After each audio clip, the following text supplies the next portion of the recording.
అమల్, ఎక్కడికి వెళ్ళావు? నీకోసమే కొన్నాను. నువ్వు లేకుండా నేను బ్రతకలేను. డిగ్రీ కూడా పూర్తిగా నన్ను తీసుకొచ్చే బిజినెస్ పార్ట్నర్ని చేసుకుంటే నా గురించి నలుగురు ఏమనుకుంటారో ఒక్కసారి ఆలోచించు. ఎవరో అమ్మాయి నిన్ను కాపాడిందట, తనని తెచ్చి ఇంట్లో పెట్టుకున్నావట. ఎవరు అమ్మాయి? అసలు ఎందుకొచ్చావే? నీకు నెల నెలా పంపించాల్సినవన్నీ పంపిస్తావని చెప్పాను కదా. మళ్ళీ ఎందుకొచ్చావు? ఇక్కడ నీకేం పని? ఇక్కడ విషయాలన్నీ నీ భర్తకు చేరద్దామని వస్తున్నావా? చూసావా చూసావా దుర్గా, అమ్మ ఎలా అంటుందో. ఈ ఇంటి ఆడపిల్లని ఇంటికి ఎందుకు వచ్చావని అడిగించుకోవాల్సిన కర్మ పట్టింది. ఏంటి బామ్మ ఇది? అత్తయ్యని పట్టుకుని అలా అనొచ్చా? నీకు తెలీదే, ఆ రోజున అదృష్టం బావుండి ఆ వెధవ అలవాట్లన్నీ బయటపడ్డాయి.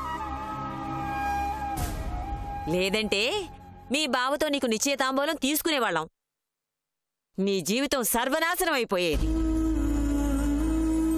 వాడి గురించి తెలిసి కూడా ఇదైనా చెప్పిందేమో చూడు. 6 నెలలు సావాసం చేస్తే వాళ్ళు వీళ్ళు అవుతారట.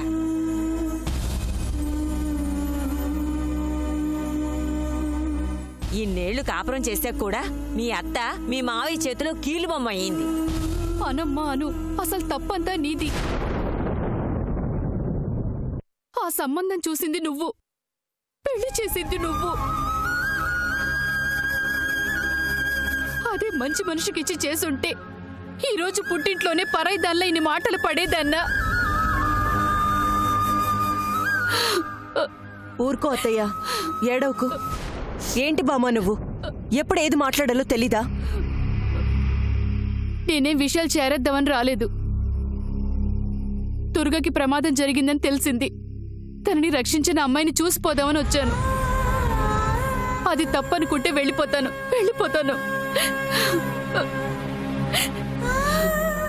ఆగత్తయ్య.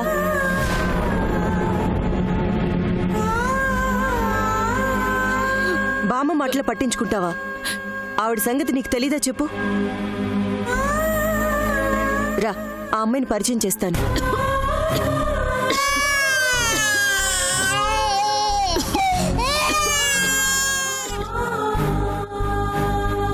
రా అత్తయ్య, రా.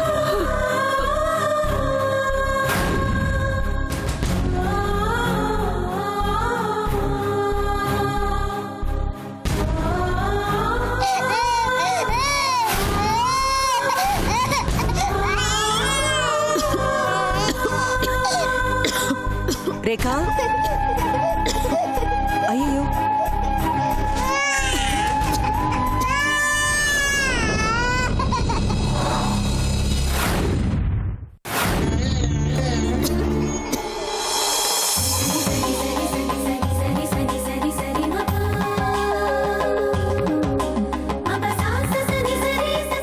అత్తయ్య, నాకు చాక్లెట్లు కావాలి.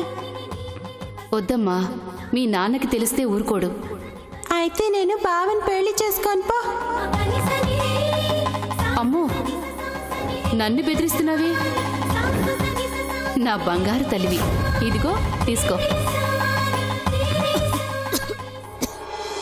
ఓ అత్తయ్య, ఇదిగో తనే నన్ను ఆ రోజు కాపాడింది.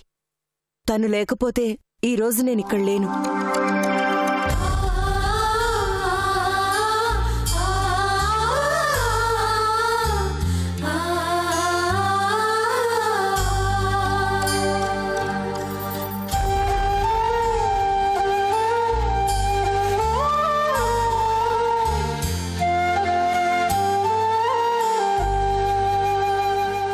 ఏ తల్లి కన్నబిడ్డవో కాని నా మేనకోడల్ని కాపాడవు తల్లి.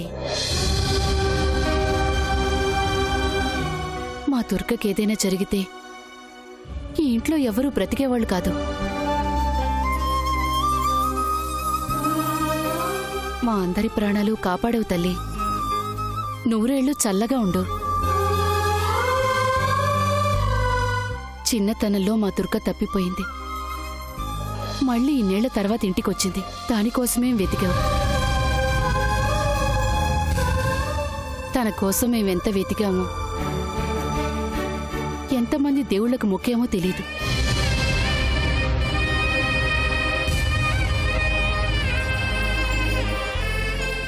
ఏ రోజుకైనా తను తిరిగొస్తుందన్న ఆశతో ఎదురుచూశాం.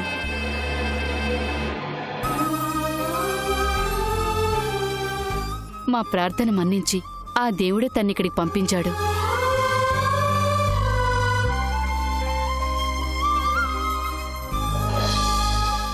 ఈ పిచ్చి పిల్లకి నేను మేనత్తనే కాని చిన్నప్పుడు ఇది నా దగ్గరే పెరిగింది తెలుసా?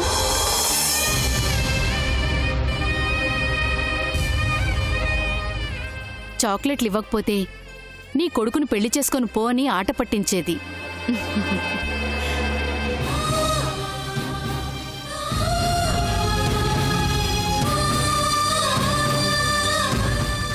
అత్తయ్య, ఇప్పుడు అవన్నీ గుర్తు చేయడం అవసరమా? అవసరమేనే. నిన్ను ఎలా చూసుకున్నానో తనకి తెలియద్దు? తను ఎలాంటి మనిషిని కాపాడిందో తనకి తెలియద్దు? నేను కాపాడకపోయినా మీలాంటి మంచి వాళ్ళలో కలిసిపోవడం కోసం మీ మేనకోడల్ని ఆ దేవుడే మీ దగ్గరికి పంపించేవాడండి. అసలు మీది ఏ ఊరు? మీ వాళ్ళెవరు? అత్తయ్య, ఇప్పుడు అవన్నీ అడగడం అవసరమా? తనకి ఎవ్వరూ లేరు, అన్నీ నేనే. అందుకే ఇంటికి తీసుకొచ్చాను. ఇదిగో ఈ పాప తన కూతురు.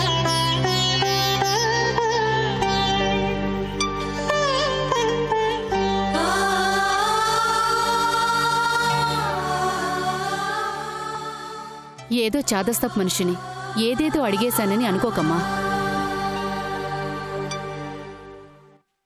నీకెవ్వరు లేరని అనుకోవద్దు. మా ఇంటి పిల్లని కాపాడావు. ఇక నుంచి నువ్వు మా ఇంటి పిల్లవే.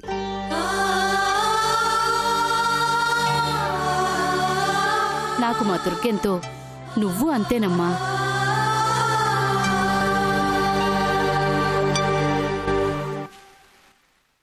అయితే నేను మిమ్మల్ని అత్తయ్య అని పిలవచ్చా?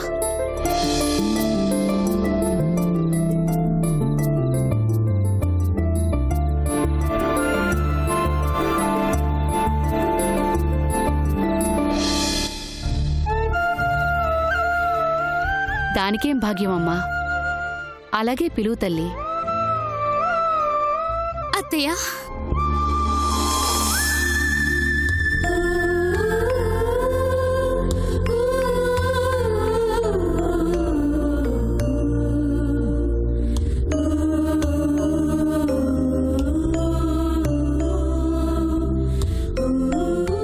నువ్విలా పిలుస్తూ ఉంటే చిన్నప్పుడు ఇదిగో దుర్గ పిలిచినట్టే ఉందమ్మా.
అక్కడ సరుకులన్నీ రెడీగా ఉన్నాయి.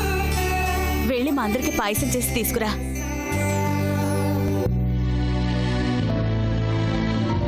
సత్య, ఫర్నిచర్ అంతా బాగా ఏర్పాటు చేసావయ్యా. కమల్, వినయ్, మాస్టరు రండి, ఇల్లు చూద్దురు గాని. రండి, పదండి.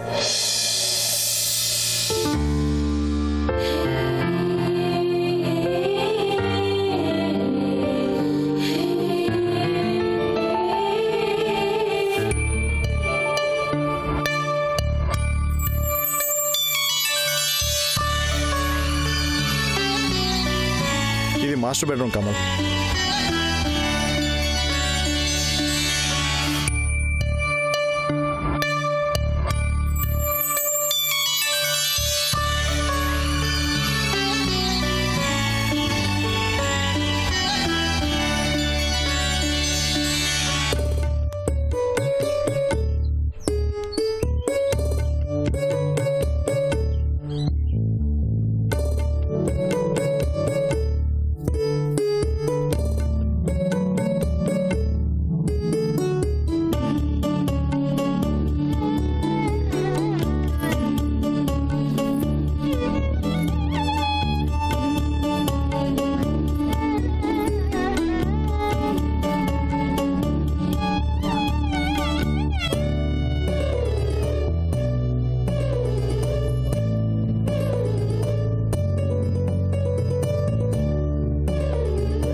ఏమో అనుకున్నాను సత్య, ఇల్లు చాలా పెద్దది, చాలా బాగుంది. ఎంతైందేమిటి? ఎంతైతే మాత్రం ఏముందిలేండి మాస్టారు, ఆయన గారు డిఐజీ కదా, ఇలాంటి ఇళ్ళు ఎన్నైనా కొనగలడు, ఎంతమందికైనా గిఫ్ట్లు ఇవ్వగలడు. సరే ఇంక కిందకి పదండి, రండి రండి.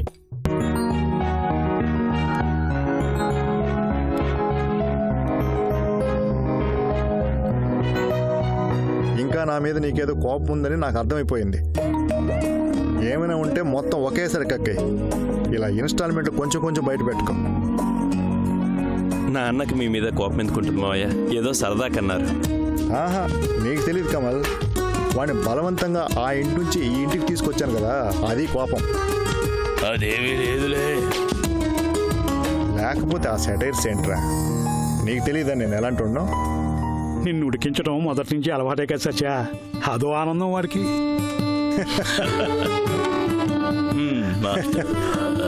అమ్మయ్యా, నువ్వు నవ్వేవరా? నువ్వు నవ్వితే గానీ ఇంటికి కల రాలేదు చూడు.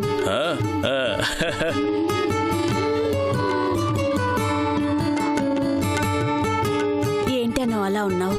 కోపమా? నాకా? నాకెవరి మీద ఉంటుంది కోపం? ఇంకెవరి మీద? మా మీదనేగా. ఎందుకట? ఇల్లు కొని నీ పేరు మీద పెట్టకుండా మీ ఆయన పేరు మీద పెట్టాం కదా, అందుకు ఏదైనా కోపం ఉందేమో అని. అన్నీ కావాలనే చేశారు కదా, ఇంకా కోప్పడేంటి ఉపయోగం? మీకు ఎవరి ఇష్టమైతే వాళ్ళ పేరున పెట్టుకుంటారు. నేను అడిగితే చెప్తారా, ఆపితే ఆగుతారా? మీ సొమ్ము మీ ఇష్టం, మధ్యలో నేనెవరిని? ఎందుకే అలా మాట్లాడతావు? ఇకనైనా నీ పద్ధతి మార్చుకో. ఏం మార్చుకోవాలి?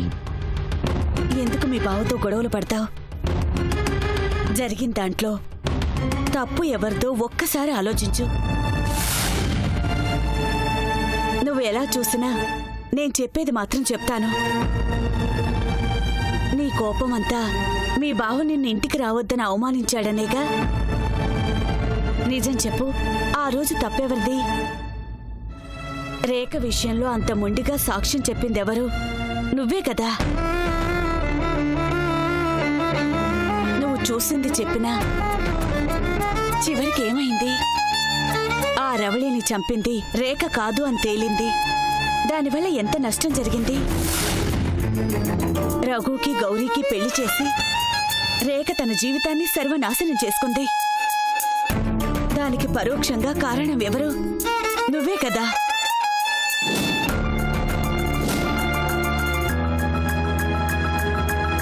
కొంచెం ఆలోచించవే. అంత పెద్ద తప్పు నీలో ఉన్నా అందరూ ఇంకా నిన్ను అభిమానిస్తూనే ఉన్నారు. ఇదే పని కమల్ చేసుంటే నువ్వైతే ఈ పాటికి ఏం చేసేదానివో ఆలోచించు. అందుకని ఏం చేయాలి? తప్పైపోయింది బాబు, నన్ను ఏలుకో, నన్ను క్షమించు అని కాళ్ళు పట్టుకోవాలా? ఇదిగో ఇదే, ఈ పట్టుదలే వద్దు అంటున్నాను. ఇవన్నీ కాదు, నాకో మాట చెప్పు. నీకు నిజంగా మీ ఆయనంటే ప్రేమ లేదా? తనతో కలిసి బ్రతకాలనే ఆశ లేదా? ఉంది, కానీ ఆ ఆశని నీ ఈగో అణిచిపెడుతుంది. మీ ఆయన మరో ఆడదాంతో మాట్లాడితే ఫీల్ అవుతావు. తనని ఏదో రకంగా కదిలించి గొడవ పెట్టుకుంటావు. ఇవన్నీ ఏంటి? ప్రేమతో చేసేవి కాదా? ప్రేమ లేదు, దోమ లేదు. అవునా? అలా అయితే మీ మావయ్య నటించాల్సిన అవసరం లేదు అనగానే ఎందుకు వెళ్ళిపోలేదు? నేను ఆడదాన్నే. మరో ఆడదాని మనసేంటో నాకు తెలుసు. నీకు మీ బావ మీద చచ్చేంత ప్రేముంది. తను తనంతట తానుగా వచ్చి నువ్వే నా ప్రాణం అంటే చాలు నీ ప్రాణాలు తన కాళ్ళ దగ్గర పెడతావు. కాని తన అంటం లేదు. అదే అసలు కారణం. ఎందుకొచ్చిన పట్టింపులు చెప్పు. చెప్పింది చాలు, ఆపుతావా?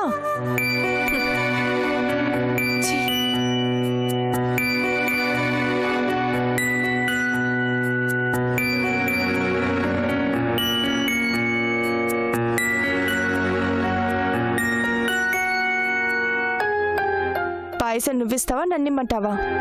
నీ ఇల్లు నువ్వే వచ్చి నువ్వే ఇచ్చుకో.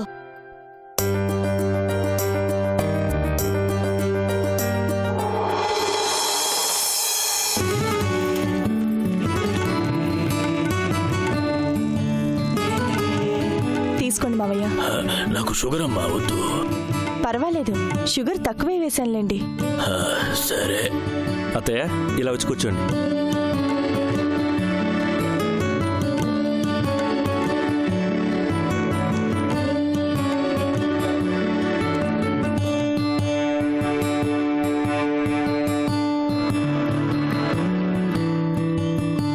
తీసుకో మమ్మీ. కమల్కివ్వమ్మా. నేనిస్తానుగా, ముందు నువ్వు తీసుకో.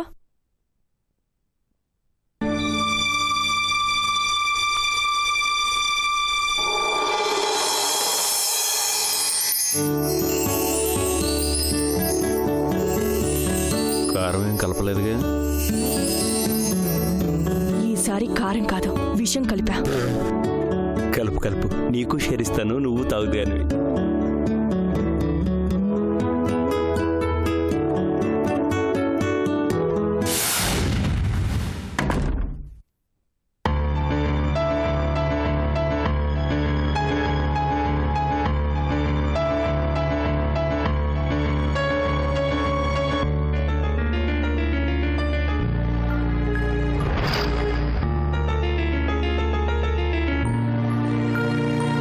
ఎంతసేపు అయింది బాబు వచ్చి? ఇప్పుడే అత్తయ్య.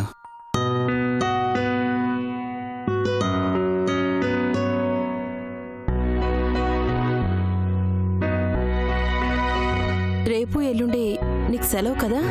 అవును. ఎక్కడికైనా వెళ్ళాలా? చెప్పండి, తీసుకెళ్తాను. నన్ను తీసుకెళ్ళడం కాదయ్యా, నువ్వు ఊరు వెళ్తావు కదా, వెళ్ళలేదేమిటా అని. నేను వెళ్ళదలుచుకోలేదండి. ఎందుకు బాబు? అక్కడ గౌరీ ఒక్కతే ఉంటుంది కదా. ఒక్కతే ఎందుకు? తన అత్తయ్య మామయ్య అక్కడే ఉన్నారు, బాబు కూడా అక్కడే ఉన్నాడు. ఇంకేంటి? అంటే నా ఉద్దేశం. మీ ఉద్దేశం నాకు బాగా అర్థమైంది అత్తయ్య. గౌరీ నా కోసం ఎదురు చూస్తుంటుంది అంటారు, ఎందుకు వెళ్ళలేదు అంటారు, అంతేనా?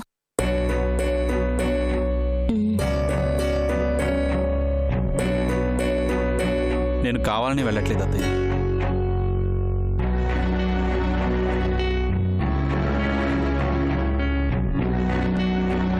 నాకు అక్కడికి వెళ్ళటం ఇష్టం లేదు. ఎందుకు బాబు? మళ్ళీ మీ ఇద్దరి మధ్య ఏమైనా గొడవలు వచ్చాయా? అది పిచ్చిది, దాని మాటలు నువ్వేం పట్టించుకోకు. నువ్వంటే దానికి విపరీతమైన ప్రేమ. నీ నుంచి చిన్న నిర్లక్ష్యాన్ని కూడా అది భరించలేదు.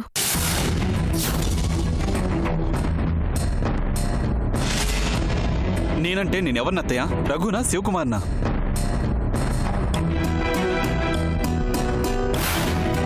శివకుమార్లా బ్రతుకుతున్న రఘుని. తను ప్రేమించింది శివకుమార్ని కానీ నన్ను కాదు.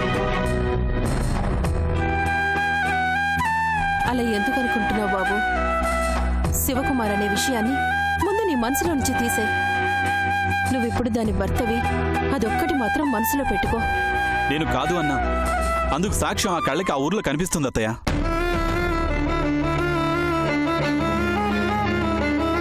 అమ్మ అమ్మా నాన్నల ప్రేమ తెలియని నేను అక్కడ వాళ్ళ కొడుగ్గా బతకటం ఆనందంగానే ఉంది. ఈ క్షణం నేను ఇక్కడున్నా నా మనసంతా అక్కడే ఉంది. మరి అలాంటప్పుడు ఎందుకు దూరంగా ఉంటున్నావు? భయం.